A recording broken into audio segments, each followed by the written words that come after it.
Here in the rain garden, we've got planting that's suitable for different moisture conditions. We've got these areas here, which are called pictorial meadows, which is quite hilarious really, because in February they probably look about as unaesthetic as they can, but they have a really long period of flowering and a good alternative to a wildflower meadow. They comprise 100% annual flowers. They're absolutely stunning in the summer. The ground needs to be disturbed and then sown with the annual mix, and it's a great quick way to create a splash just using seeds, so it's not highly expensive. The planting in here is tolerant of fairly dry conditions, but moving on to this area we've got a ditch which has got much wetter conditions, and it's temporary wet, so after a rain event this swale, as we call it, becomes quite moist with all the runoff from the paths.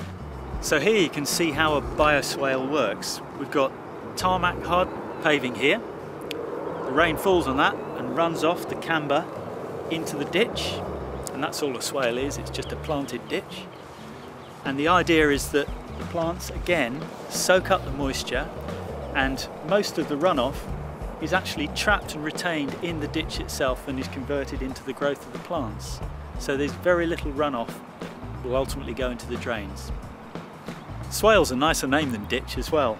People think of ditches as not very attractive things, but a planted swale like this can look really good in the summer. When all these irises had grown up and the loosestrife was high, it looked absolutely stunning.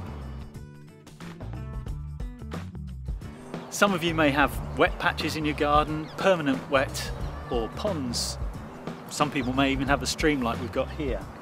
Where you've got permanently wet conditions, the planting needs to be tailored to those conditions. So we've got Ligularia here, we've got Rheum, the ornamental rhubarb, which both like moist conditions on the edge of a stream or a pond.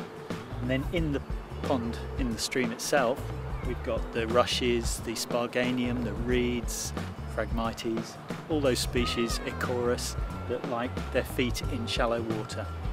So this is very much a wildlife garden, but it's also one that's designed to be attractive for people. So there are native species, there are also ornamental species, and in particular there's selected varieties of native species which are still good for wildlife, but may have some particular aesthetic credentials, like the striped Phragmites communis there, which is, you know, common reed, but a more attractive version.